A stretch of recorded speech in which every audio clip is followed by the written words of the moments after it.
We're going to be answering two questions today, the AYN Thor versus the Nintendo Switch 2, and which one is better between emulating games or playing them natively.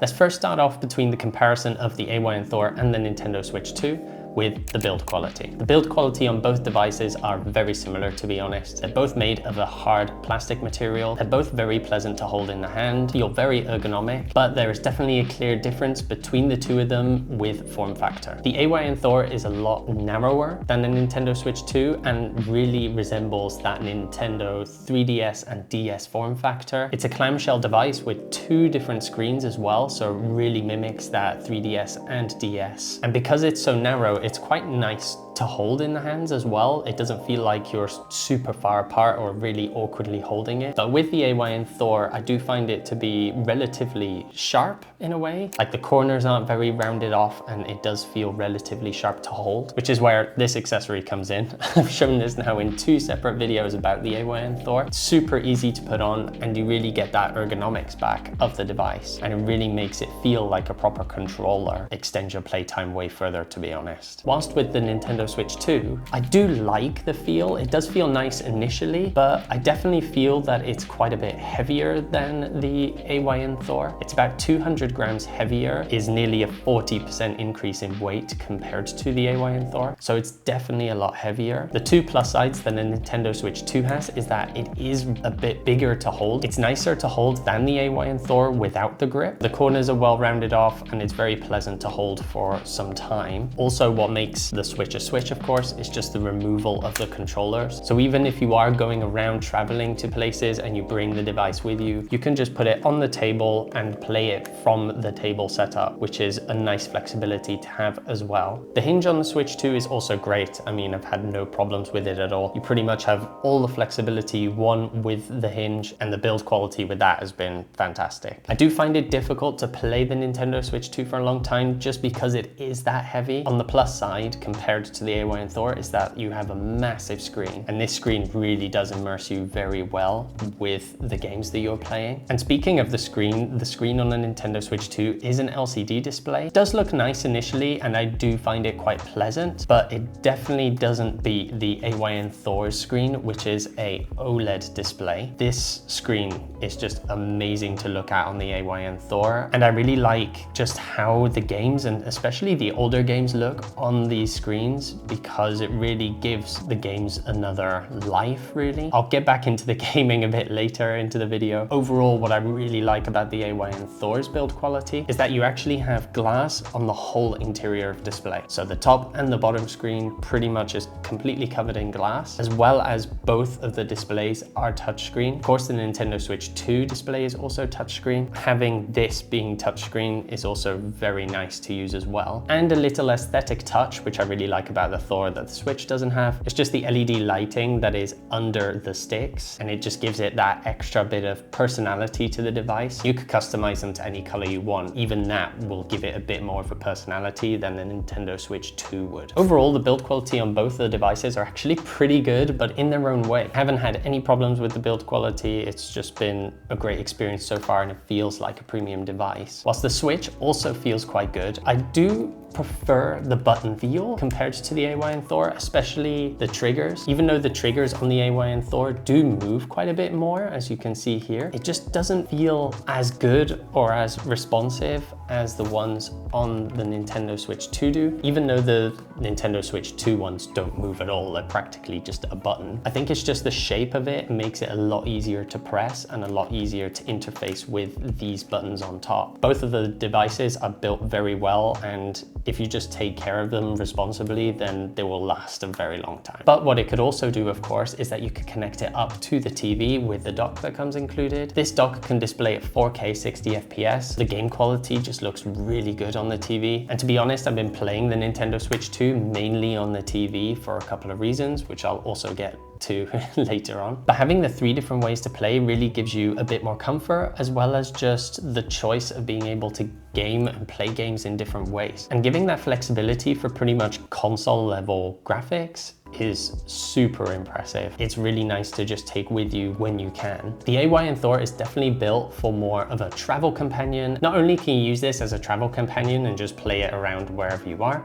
You can even connect it up to the TV as well by using the USB-C port at the bottom. Having a dongle from USB Type-C to a HDMI and USB Type-C dongle, that really gives you the opportunity to charge the device, but as well as output all of the games onto the TV as well, which just pretty much does what the Nintendo Switch does. And the plus side of the AYN Thor is that you can actually connect any controller that you want as well. So I primarily connect a Xbox controller that supports Bluetooth, and with this, you can just play the games perfectly fine with the Xbox controller. You could also have a PlayStation controller connected, as long as it just has the Bluetooth functionality and being able to connect to the device itself. You can pretty much play anything you want with that controller and on the TV. But overall, for portability wise, I find that the AYN Thor is just a bit better, just because the form factor is that much smaller. Of course, you could argue it is quite a bit thicker than the Nintendo Switch 2, but the amount of space that it takes up is actually quite a lot less with the AYN Thor than it is with the Nintendo Switch 2. Also, the AYN Thor just doesn't need to have a specific dock either, so you could pretty much use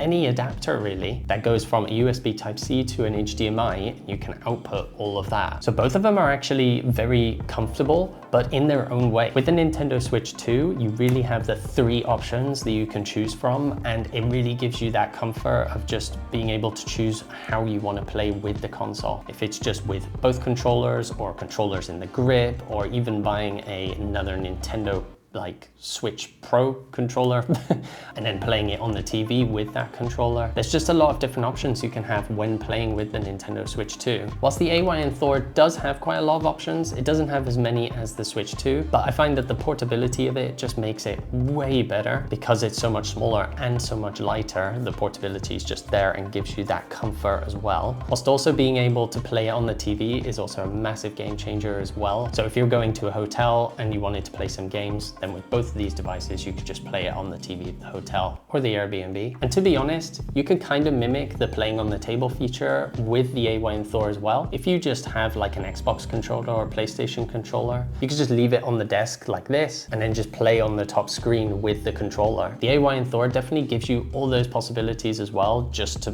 play the games how you want to play really. If you want to see the proper reviews of these two devices separately, just go down to the description and there'll be a link for both of these devices and a video for each of them if you want to get even more detail on one or the other. Also, whilst you're down there, please consider subscribing and just give me a comment as to which device you're eyeing up more than the other one. Now let's get into the gaming experience of both of these devices. I love that with the AYN Thor, you can pretty much just take it wherever you can go, and you can play any console that you can on this. So anything ranging from DS, 3DS, PlayStation 2 games, PlayStation 1 games, anything you could pretty much think of, and even Switch games now you can start playing on this. So that's just Switch 1 games. Having the possibility of playing so many different games on here is just amazing. And it all just comes down to emulation. So you have different emulation applications which run the games for you. And you could play so many older titles that, for example, the Nintendo Switch 2 just doesn't have. And also other consoles that the Switch 2 just will never see ever in its lifetime. So having that gaming experience of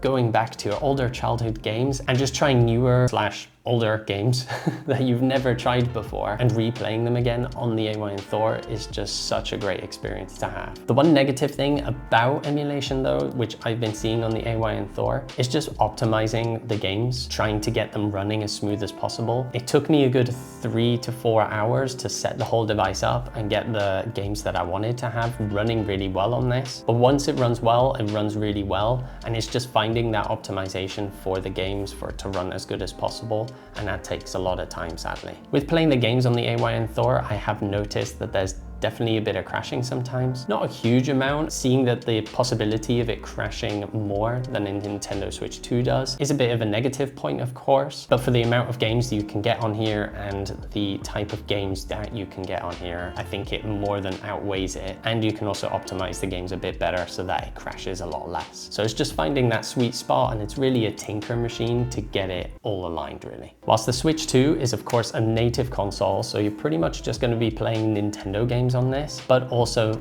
from third parties, but they optimize it very well for the Nintendo Switch 2. You definitely notice it. I mean, it runs super smooth. There's no lag, no stutter at all really, depending on what you play. And also just way less crashes as it has been optimized very well. There will of course been some games that will have quite some crashing. Usually if there is a game that has a problem, the developers will just update it over the air. You'll get a new update and then it's all fixed. Whilst with the Thor, you don't quite have that luxury just yet. Having something like that on a native console is just so nice and so good to have. The battery life between the AYN Thor and the Nintendo Switch 2, it is quite a bit different. I mean, you are playing way more demanding games on the Nintendo Switch 2 because you have Donkey Kong Bonanza as well as Mario Kart. They're super demanding games for the Switch 2. The battery life is just terrible on the Switch 2.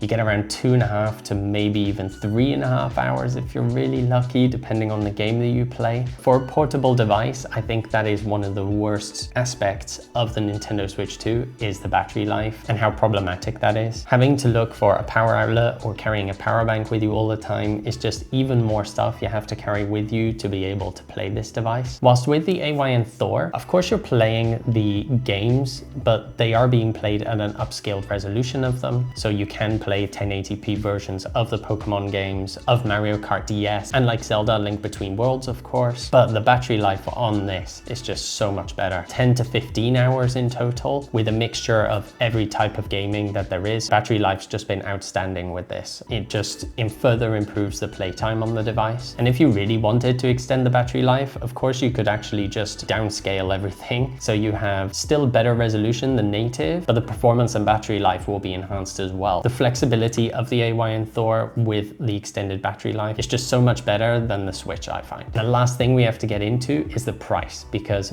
both of these are very similar in price. The AYN Thor now is $410 for the device itself, whilst the Switch 2 is at around $450. Price-wise, they are very similar, but the main difference is that with the Nintendo Switch 2, these games are really expensive now, I find, with most of them hitting close to, if not at $70 or even $80 a piece. So it gets very expensive now with each game, and you should take that into consideration if you're buying something like this. Also buy the physical copy if you're getting a Switch 2. If it is digital and somehow they do something where the servers are gone and you haven't got it on your device anymore and you can't re-download a game, then the game is just gone forever, which is such a sad experience to have. And then you'll probably end up resorting back to emulating the game because you can't play it on your native device anymore. So the Switch 2 is actually more expensive than you realize, but of course you do get the native gameplay experience, but it's at a cost and you're locked into an ecosystem where you just hope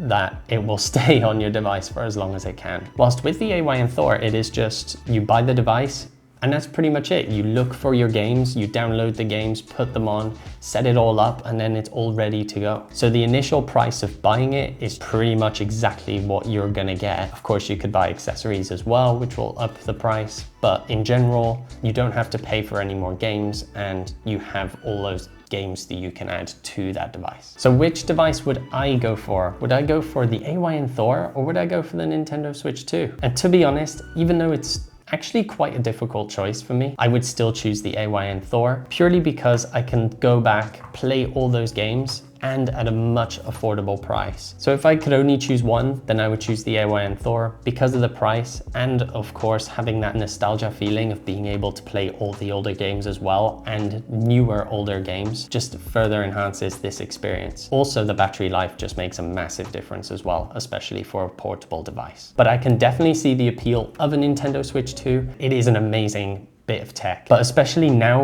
with what PlayStation are doing with limiting your access to your own paid stuff, it puts me off a little bit on this type of device really, where you're locked in an ecosystem and you can theoretically lose games even though you bought them. So there's just been so much to talk about with these two devices, and especially everything that's going on, I think it's very important to talk about all those aspects as well when you're looking for one or the other. So thank you guys for watching the video. If you've liked the video, please go down, give it a like, maybe even a subscribe if you haven't already, and I'll catch you guys in the next video.